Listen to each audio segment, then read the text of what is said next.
Hi guys, welcome back to One Vision.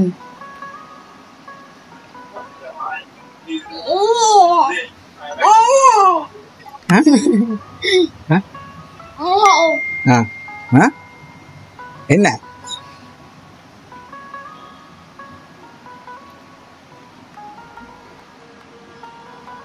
சோறு சோறு சோறு எங்க கிளம்புனாலும் அந்த சோறு. என் ஃப்ரெண்டு ஒரு மலையை பற்றி சொல்லியிருந்தாருங்க. திருப்பூருக்கு நாங்கள் புதுசாக ஷிஃப்ட் ஆனதுனால அந்த மலை எப்படி இருக்குன்னு போய் பார்க்கலான்னு கிளம்பியிருந்தோம். அந்த நேரத்தில் விடிய காலையில் கிளம்புனால இடையில பசி வந்துச்சு. அதனால ஆதன் சாப்பிட்டுட்டு இருக்காரு. நல்லா பாருங்க, குழந்தை சாப்பிடுது. அவர் கொஞ்சம் பசி இருந்துச்சா, அதனால அவருக்கு நாங்கள் சாப்பாடு விட்டோம். நாங்கள் அங்கே தான் போகிற வழியில், அதாவது நல்லூர்லேருந்து காங்கேயம் போகிற ரூட்டில் ஒரு கடையில் வந்து பார்த்தீங்கன்னா உட்காந்து லைட்டாக ஸ்நாக்ஸ் சாப்பிட்டு கிளம்ப ஆரம்பித்தோம். ஏன்னா மார்னிங் பார்த்தீங்க அப்படின்னா வந்து சீக்கிரமே இட்லி மட்டும்தான் வந்து சாப்பிட்டோம். அப்புறம் தம்பிக்கு ஃபுட்டெல்லாம் பேக் பண்ணி கொண்டு போகணும் அப்படின்றதுனால அங்கே எடுத்துகிட்டு போகணும் இல்லையா, அதனால ரொம்பவே எனக்கு டயர்ட் ஆயிடுச்சு. நான் தான் போகும்போது வந்து என்ன அப்படின்னா வந்து எப்படியாவது ஒரு டீ காஃபியாவது குடிச்சிட்டு போகலாம் அப்படின்ற மாதிரி சொன்னேன். ஸோ நம்ம போக போகிற இடம் எங்கே இருக்குது அப்படின்னா சிவன்மலை. சிவன்மலை ஆக்சுவலாக இதான் வந்து பார்த்தீங்கன்னா சிவன்மலைக்கு போகக்கூடிய பாதை. எஸ், அவங்க சொன்ன மாதிரியே சாப்பாடு சாப்பிட்டுட்டு கொஞ்சம் டயர்டாக இருக்குன்னு சொல்லி எல்லோரும் டீ காஃபி குடிச்சிட்டு போயிட்டு இருந்தோம். பட் போகிற இடத்துல நல்லா இருந்துச்சு. ஆடு மாடுகள்லாம் குறுக்க வந்து டிராஃபிக்லாம் வந்து ஜாம் பண்ண பார்த்துச்சு. பட் இருந்தாலும் கொஞ்சம் நம்ம கேர்ஃபுல்லாகவே வண்டியை ஓட்டிகிட்டு போக ஆரம்பிச்சிட்டோம். அண்டு போன அந்த ஒரு பிளேஸ் தான் பார்த்தீங்கன்னா ரொம்ப நல்லாவே இருந்துச்சு. இடம் வந்து கிட்டத்தட்ட ஒரு குட்டி கொடைக்கானல் மாதிரி இருந்தது. திருப்பூருக்குள்ளே ஒரு கொடைக்கானல் அப்படின்ற மாதிரி இருந்தது. இப்போ நீங்கள் பார்க்குறது தான் சிவன்மலையோட அந்த என்ட்ரன்ஸு. ஸோ இங்கே தான் வந்து பார்த்தீங்கன்னா அந்த மலையோட மேல் பகுதியே ஸ்டார்ட் ஆகுது. ஆக்சுவலாக போகும்போது நாங்கள் ஃபுல்லாக ஸ்டெப்ஸ் ஏறி போவோம் அப்படின்னு தான் நான் என் ஒய்ஃப்ட்ட சொல்லியிருந்தேன். அதனால தான் நான் ஃபுல்லாக என்ன டீ காஃபியாவது குடிச்சிட்டு போகலாம்ப்பா, எனர்ஜியாக இருக்கும் அப்படின்ற மாதிரி சொல்லியிருந்தேன். ஆனால் போகிற வழி ரொம்பவே நல்லா இருந்துச்சு. ஸோ நான் ஃபஸ்ட்டு ஸ்டார்ட் பண்ணப்போ ரொம்ப பயந்துட்டேன், ஐயோ மலை ஏறணுமே அப்படின்ற மாதிரி போனேன். பட் போகும்போது எனக்கு ரொம்ப சூப்பராக இருந்துச்சு. ஏன்னா வந்து அந்த நேச்சுரான ஒரு சினாரியோஸ்லாம் சூப்பராக இருந்துச்சு. ஸோ நீங்கள் மலை ஏறும்போது பார்த்த நேச்சுரான சினாரியோஸா? ஆமாம், அதெல்லாம் என்னது, மலை ஏறவே இல்லைங்க, பைக்லேயே மேலே வரைய போயிட்டோம். ஆக்சுவலாக நீங்கள் பார்க்குற எல்லா ஏரியல் வியூவுமே வந்து பார்த்தீங்க அப்படின்னா பைக் ஓட்டிகிட்டு இருக்கும்போது எடுத்தது தான். அண்ட் சில இடங்கள் நின்று எடுத்தது தான். இது எல்லாமே நாங்கள் ஆக்சுவலாக கீழேருந்து ஏறிலாம் போல் பைக் வந்து மேலே வரைய பார்க் பண்ணுறதுக்கு அலோட் கொடுத்துருக்காங்க. அண்ட் க்ளவுட்ஸ்லாம் ரொம்ப கிட்டக்க இருந்த மாதிரியே இருந்தது. ஆமாம், அந்த ஒரு சீன்ஸ்லாம் வந்து சூப்பராகவே இருந்துச்சு. ஃபஸ்ட்டு என்ட்ரன்ஸ் போகும்போது ஒரு 5 ரூபாய் டிக்கெட் வாங்கினாங்க.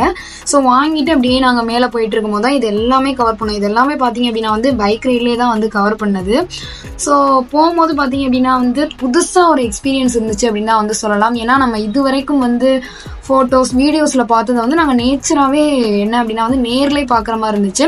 இந்த பாறையெல்லாம் பாருங்களேன், ரொம்பவே நல்லா இருந்துச்சு. தம்பி ரொம்ப ஜாலியாக என்ஜாய் பண்ணிட்டு கீக்கின்னு சவுண்டு விட்டுட்டே இருந்தான். சரி ஒரு இடத்துல நிற்கலாமே அப்படின்னு சொல்லிட்டு நின்றுட்டு கொஞ்சம் அப்புறம் ரெஸ்ட் எடுத்துகிட்டு பைக்கில் போகும்போதே நாங்கள் ரெஸ்ட் எடுத்துகிட்டு அதுக்கப்புறம் போகலாம் அப்படின்ற மாதிரி வந்து யோசித்தோம். ஏன்னா அந்த இடம் கொஞ்சம் நல்லா இருந்துச்சு. உண்மையிலே தம்பி ரொம்ப லைக் பண்ணியிருந்தான். போகிற வழி எல்லாமே கத்திக்கிட்டே இருந்தான், கேட்கினு. அண்டு அவன் நாங்கள் நிற்க வச்சு நிறைய ஃபோட்டோ ஷூட்ஸ்லாம் பண்ணோம். நாங்கள் வந்து அங்கே உங்களுக்கு பிக்சரை ஆட் பண்ணுறோம். அண்டு இந்த இருக்குது பார்த்தீங்களா, இந்த இடம் ரொம்ப எங்களுக்கு ரொம்ப ஒரு நல்ல லொக்கேஷன் அமைந்துச்சு. இப்போ நாங்கள் காட்டின இடம். ஹாய் ஹாய் குட்டி தங்கம்.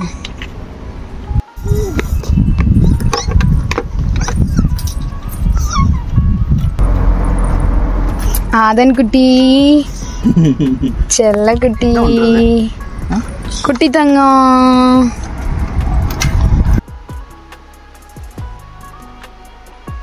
திருப்பூரில் இருக்கவங்களுக்கு எல்லாருக்கும் தெரிஞ்சிருக்கும் அப்படின்னு தான் நான் நினைக்கிறேன். எங்களுக்கு ரொம்ப புதுசாக இருந்துச்சு. கண்டிப்பாக போனவங்க யாராவது இருந்தீங்க அப்படின்னா வந்து கமெண்ட் பண்ணுங்கள் உங்களுக்கு எக்ஸ்பீரியன்ஸ் எப்படி இருந்துச்சு அப்படின்ற மாதிரி. ஸோ இப்படியே நாங்கள் வந்து போயிட்டே இருந்தால் கொஞ்சம் தூரத்துலேயே பார்த்தீங்க அப்படின்னா வந்து பைக் பார்க் பண்ணுற இடமும் வந்துருச்சு. ஸோ அங்கே பைக் பார்க் பண்ணிவிட்டு நாங்கள் என்ன பண்ண ஆரம்பிச்சிட்டோம் அப்படின்னா வந்து ஒரு 10 ஸ்டெப் மட்டும் ஏறி கோயிலுக்கு வந்து ரீச் பண்ண ஆரம்பிச்சிட்டோம். ஆமாங்க, வெறும் 10 ஸ்டெப் தான். அதுக்கப்புறம் தான் வந்து அவன் நடந்து வர பாதையை போய் பார்த்தோம். ஆக்சுவலாக கீழேருந்து கிட்டத்தட்ட ஒரு 15 to 20 மினிட்ஸ் ஆகும்னு சொன்னாங்க. நாங்கள் அங்கே வந்தவங்க கிட்டலாம் விசாரித்தோம் எவ்வளவு டைம் எடுக்கும் அப்படின்ற மாதிரி. 15 to 20 மினிட்ஸ் பை வாக்கில் வரணும். அண்டு ரொம்ப டயர்டாக தான் இருந்திருக்கும். உண்மைக்கே நல்ல இடம். கிட்டத்தட்ட திருப்பூரோட ஒரு ஓவர் வியூவை வந்து பார்த்தீங்கன்னா நீங்கள் அங்கேருந்து பார்க்கலாம். ஒரு ஏரியல் வியூ மாதிரி இருந்துச்சு பார்க்க. ஆக்சுவலாக கொடைக்கானல் போன ஃபீல் எனக்கு கொடுத்துச்சு. என் ஒய்ஃப் கொடைக்கானலோட நல்லா இருந்துச்சு. நாங்கள் அப்படியே பார்த்தீங்க அப்படின்னா வந்து கால் கழுவிட்டு உள்ள கோயிலுக்கு போகலாம் அப்படின்னு சொல்லிட்டு வந்து ஸ்டார்ட் பண்ணிட்டோம். நாங்கள் போனது சண்டே தான். சண்டேவே பார்த்தீங்க அப்படின்னா வந்து அவ்வளோ கூட்டமாக இருந்துச்சு. இந்த மரம் இருக்குல்லப்பா, ஆக்சுவலாக நம்ம மரம் ஏதோ ஒரு நம்பிக்கை, குழந்தை பிறக்குன்னு ஒரு நம்பிக்கை இருக்குது போல் அந்த மரத்தில். அதனால தான் வந்து தொட்டில் கட்டி வச்சுருந்தாங்க. நிறையா விசித்திரமானதாக பண்ணியிருந்தாங்க. ஏன்னா கோயிலுக்குள்ளே அலோவ் பண்ணலை. அங்கே தான் ஸ்தல விருட்சம்லாம் இருக்குது. பட் இந்த மரத்தில் வந்து எல்லா அலோடுமே இருந்தது. எல்லாருமே வந்து சாமி கும்பிட்டு ஃப்ரீயாக போனாங்க. அதுக்கப்புறம் ரொம்பவே தண்ணி துவைச்சிருச்சு. ஏன்னா அவ்வளோ நாங்கள் போன டைம் வேற ரொம்ப வெயிலாக இருந்ததுனால அப்படியே கொஞ்சம் தண்ணி குடிச்சிட்டு அப்புறம் உள்ளே வந்து போக ஆரம்பிச்சிட்டோம். போயிட்டு அப்புறம் சாமி தரிசனம் எல்லாம் முடிச்சுட்டு நாங்கள் வந்து வெளியிலேயும் வந்தாச்சு. ஆமாம், ஆக்சுவலாக பார்த்தீங்கன்னா அந்த ஒரு ஆலமரம் இருக்கு இல்லைங்களா, அதுதான் வந்து அந்த கோயிலோட ஒரு பெரிய மாஸ்டர் பீஸ் மாதிரி இருந்துச்சு. ரொம்ப பிடிச்சிருந்துச்சு. அந்த அது கீழே எல்லாருமே உட்காந்து நல்லா ரெஸ்ட் எடுக்கிறாங்க. அண்ட் பக்கத்தில் இருக்கக்கூடிய எல்லா பிளேஸுமே அதான் பெட்டராகவே இருந்தது. இது வந்து கோயிலுக்கு உள்ள வெளியே அந்த சுற்றக்கூடிய பகுதிகள் வந்து பார்த்தீங்கன்னா அந்த தேர் உலா வரும்னு சொல்லுவாங்க. தேர் உலா அந்த ஒரு பகுதிகள் இருக்கும். அது லாஸ்ட்டில் ஒரு கிளிப் ஆட் பண்ணியிருக்கோம். And one more thing, last 3 மினிட்ஸாக மிஸ் பண்ணிடுறாங்க. அதெல்லாம் பெரிய அட்ராசிட்டிஸே இருக்குது. ஸோ அந்த இடத்துல இருந்து எடுக்கப்பட்ட ஒரு ஓவர் வியூ தான் அது. சூப்பராக இருந்துச்சு. One of the best aerial வியூவாக இருந்தது. இது தெரியுது இல்லைங்களா, இந்த ஒயிட் லைனை தான் வந்து அந்த தேர் வருதுன்னு சொல்லி போட்டிருந்தாங்கப்பா. ஸோ இதில் தான் நாங்களும் அப்படியே சுற்றி பார்த்துட்டு, ஆக்சுவலாக நிறைய ஹிந்திக்காரங்க இருந்தாங்க. நிறைய பேருக்கு இங்கே நிறைய ஹிந்திக்காரங்க தான் வந்து நார்த் இந்தியன்ஸ் தான் அதிகமாக இங்கே வந்திருந்தாங்க. அண்ட் நைஸ் லொக்கேஷன், கிட்டத்தட்ட க்ளவுடே கிட்டக்க பார்த்த மாதிரி இருந்தது. ஆமாம், நாங்கள் முன்னாடி கர்நாடகாவில் இருந்தப்போ எனக்கு அந்த ஹிந்திக்காரவங்களோட அந்த ஒரு ஃபீலிங்லாம் கூட வந்துருச்சு அப்படின்னு கூட வந்து சொல்லலாம். ஸோ அதுக்கப்புறம் தம்பிக்கு எப்போதுமே ஃபுட் பேக் பண்ணி கொண்டு போயிடுவோம். ஸோ அதை வச்சு நாங்கள் வந்து ஊட்ட ஆரம்பிச்சிட்டேன். கீழே தாத்தா பார்த்தீங்க அப்படின்னா வந்து பொரிகள் எல்லாம் வித்துட்டு இருந்தாங்க. அவங்கள்ட்ட 2 பட்டாணி வாங்கி சாப்பிட்டோம். ஆதனுக்கு ஆக்சுவலாக ஏதாவது ஒரு பொருள் வாங்கலாம்னு யோசிச்சப்போ தான் அவங்க அம்மாவுக்கு ஆதனுக்கு வந்து பார்த்தீங்கன்னா புல்டோசர் வாங்கி கொடுக்கணும்னு ரொம்ப ஆசை. ஸோ அதனால் அது ஒன்று வாங்கி கொடுத்தோம். அண்ட் ஹிந்திக்காரங்க பார்த்தேன்னு சொன்னது உண்மை தான். அதை பார்த்ததுனால 2 நாளாக எஸ்டுன்னு கன்னடாலே பேசிகிட்டு இருந்தாங்க. அண்ட் இதான் வந்து பார்த்தீங்கன்னா முக்கியமான பிளேஸுங்க, அன்னதான சத்திரம். இங்கே வந்து பார்த்தீங்கன்னா டெய்லி 100 பேருக்கு அன்னதானம் போடுறாங்க அப்படின்னு நினைக்கிறோம். போனோடனே டிக்கெட்ஸ் கொடுத்துருந்தாங்க. அந்த தாத்தா தான் சொன்னார், போய் வாங்கி சாப்பிடுங்கப்பா அப்படின்ட்டு. போனோம், கிட்டத்தட்ட ஒரு 100 டிக்கெட்ஸ் இருந்தது. சூப்பராக இருந்துச்சு சாப்பாடு எந்த விதத்துலையுமே குறை சொல்ல முடியாது. நல்லா ஒரு கூட்டு, ஒரு சாதம், அப்புறம் தயிர் மோர், ரசம் எல்லாமே கொடுத்துருந்தாங்க. செம்ம ஃபுட்டு. இந்த 10 படி தான் மேடம் கஷ்டப்பட்டு ஏறினாங்க. இவங்களை ஃபுல்லாக ஏற விட்டுருக்கணும், தப்புன்ட்டேன். எங்களுக்கு டைமிங்கோ என்னமோ தெரியல, கரெக்டாக அதுக்கு நாங்கள் ஒரு 89வது டோக்கன் நினைக்கிறேன் கிடைச்சிருச்சு. அதோட சாப்பிட்டு முடிச்சுட்டு கொஞ்சம் வெளியில வந்தாச்சு. தம்பி அதுக்கப்புறம் அட்ரோசிட்டிஸும் ஆரம்பிச்சுட்டாரு.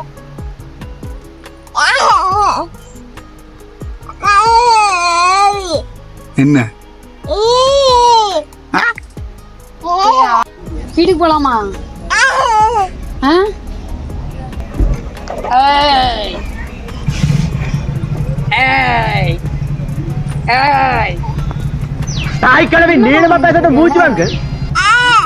என்ன பண்ணிக்கிட்டு இருக்க? அது சரி, நாங்க போறோம்.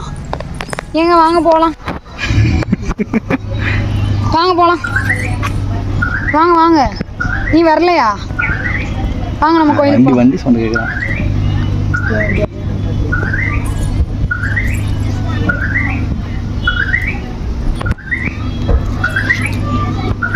ஓய் அதுமா, சரி வாங்க போலாம். நான் போறேன். பாய். போயிட்டு வரேன். அது ஓய் பாய். போயிட்டு வரேன்.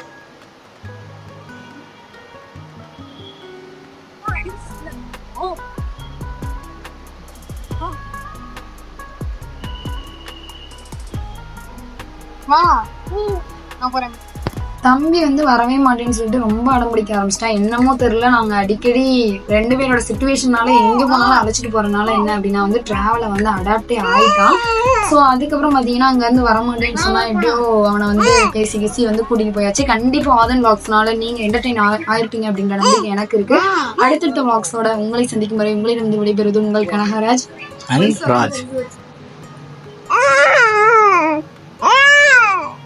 சரி, நான் போறேன்.